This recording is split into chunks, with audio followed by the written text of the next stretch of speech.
새벽 기도회로 함께 나아가는 모든 분들을 진심으로 환영합니다. 오늘은 어제에 이어서 방언과 예언에 대해서 말하고 있는 본문입니다. 시작하며 한 가지 질문을 드리겠습니다. 여러분은 자신이 뭐라고 말하는지 모르는데도 불구하고 무언가 이렇게 막 이야기를 했던 경험이 있으신가요?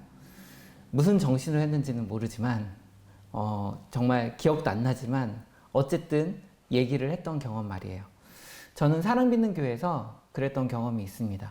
옛적에 사랑믿는 교회가 상가했던 시절에 제가 금요 기도회를 인도하던 때였습니다. 여느 때와 마찬가지로 이제 설교 원고를 준비를 하고 함께 중보기도할 내용들을 작성을 해서 이제 태블릿에 담아서 강단에 올라갔죠. 그리고 말씀을 이제 전하고 있었습니다. 그런데 정확히 기억합니다. 세 번째 페이지로 넘어가질 않는 거예요. 정말 많이 당황했습니다.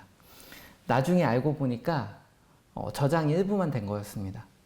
지금 말씀을 듣고 계신 목사님, 전도사님들 상상만으로도 손에 뭔가 땀이 지어지지 않나요? 준비한 원고가 설교 도중에 날아가는 경험, 아무런 마음의 준비도 없이 안 겪어보셨으면 겪어보시기를 추천하지 않습니다.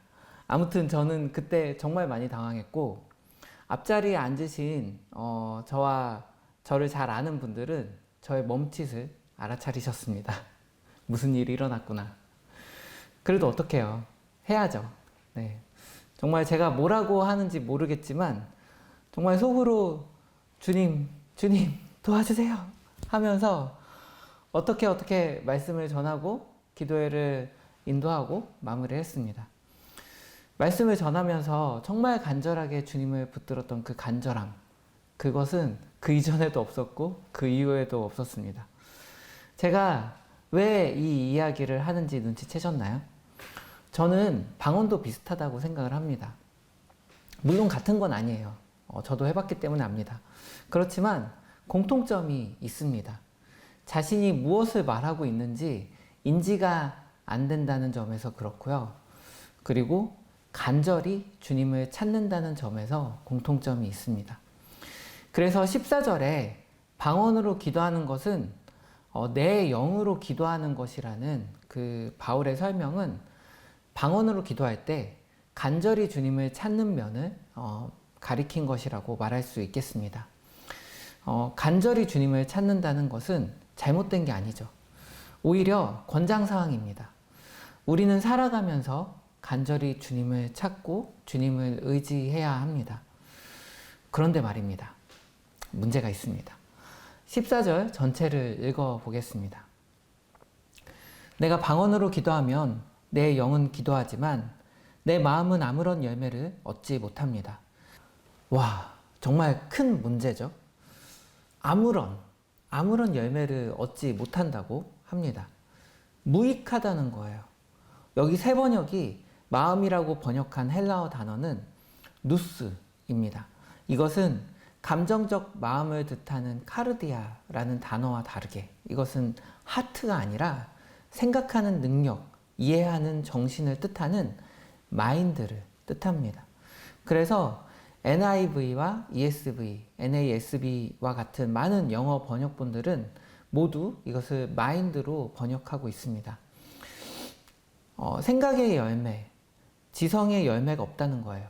즉 방언으로 기도하면 뭔가 충만해진 것 같은 그 소울이 가득한 살아있는 것 같은 느낌은 오는데 떨림이 있는데 생각의 변화가 없다는 거예요. 생각이 변화되지 않는데 어떻게 행동이 변화되고 삶의 변화로 이어질 수 있겠어요? 그 연결고리가 끊어진 거예요. 그럼 어떻게 해야 할까요? 15절입니다. 그렇다면 어떻게 해야 하겠습니까? 나는 영으로 기도하고 또 깨친 마음으로도 기도하겠습니다. 나는 영으로 찬미하고 또 깨친 마음으로도 찬미하겠습니다. 사도 바울은 너무나도 명확하게 해결책을 제시하고 있죠.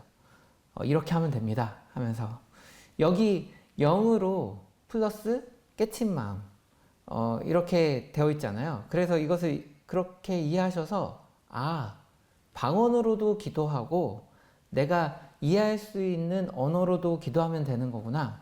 그렇게 생각하시는 분들도 계시겠지만 찰스 스윈도일 목사님은 이것을 이제 이게 각각을 말하는 게 아니라 한 가지를 뜻하는 것이라고 설명을 하고 있습니다. 그러니까 방언을 하려 하기보다는 나의 언어를 사용해서 그리고 또 그냥 나오는 대로 입술에 내 몸을 맡기기보다는 생각을 하면서 내가 무엇이라고 하나님께 말씀을 드릴 것인지 그리고 드리고 있는지 생각을 하면서 거기에 나의 정말 진심을 담아서 주님께 간절한 마음으로 기도할 것을 권하고 있는 것입니다.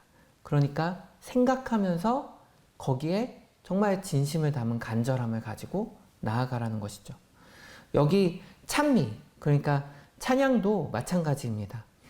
방언 찬양을 하려 하기보다는 거기에 담긴 가사를 생각하며 묵상하며 그 가사 그대로 진심을 담아 주님을 찬양하는 것, 그것이 더 낫다, 더 좋다는 뜻입니다. 저는 우리 모두가 그렇게 기도하고 그렇게 찬양할 수 있기를 바랍니다. 제가 좋아하는 찬양 중에 디사이플스의 선교사라는 찬양이 있습니다. 그런데 듣기는 들어도 자주 부르지는 못해요. 가사 중에 이런 가사가 있거든요.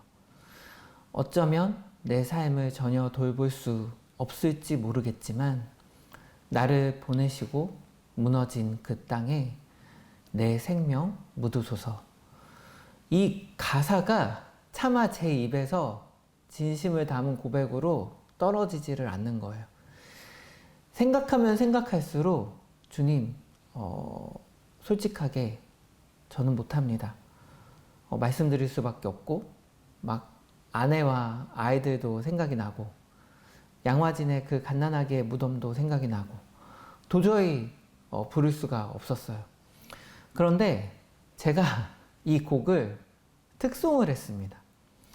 상가에 있을 때, 오늘 상가에 있을 때 얘기 자꾸 하는데 3부 예배가 있었는데 거의 청년들이 드리는 예배였거든요. 그런데 그 예배 직전에 갑자기 담임 목사님께서 저보고 특송을 하라고 하는 거예요. 그렇게 즉흥적으로 잘 안 하시는 분께서 그날따라 왜 그러셨을까요? 저는 그때 확신했습니다. 아, 우리 목사님은 확신의 피다. 노력형 제이셨구나. 네. 준비 없이 부를 수 있는 곡이 그때 하필이면 제가 이 곡에 좀 계속해서 마음이 있어가지고 듣고 또 듣고 그러던 때였거든요. 그래서 이 곡밖에 기억이 안 나는 거예요. 그래서 이 찬양을 불렀습니다. 비장하게 부르는 저를 보며 아, 청년들은 전도사님 왜 저럴까 했을 거예요. 저는 진심을 다해 불렀고 주님께서 저를 다듬고 계심을 느꼈을 뿐 아니라 이해했습니다. 영으로 그리고 깨친 마음으로. 아무튼 제 요지는 이렇습니다. 여러분 기도를 하든 찬양을 하든 무엇을 하든 우리는 생각하며 거기에 진심을 담아서 해야 합니다. 오늘 본문의 핵심 구절은 이것입니다.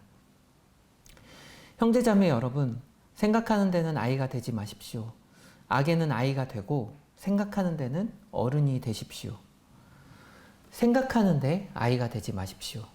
여기 아이가 된다, 뭐 어른이 된다, 이것은 경험의 많고 적음으로 이해하시면 쉽습니다.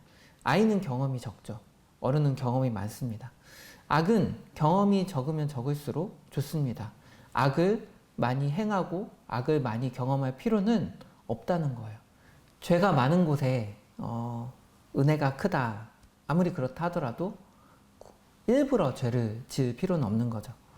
그러나 생각은 반대입니다. 많이 경험하면 경험할수록 좋습니다. 주님에 대해서 많이 생각하고 말씀에 대해서 많이 묵상하고 기독교에 대해서 믿음에 대해서 많이 공부해서 주님을 더욱더 알아가고 주님을 더욱더 사랑하고 주님과 매일을 동행하는 것, 그것이 우리의 지향점이 되어야 할 줄 믿습니다.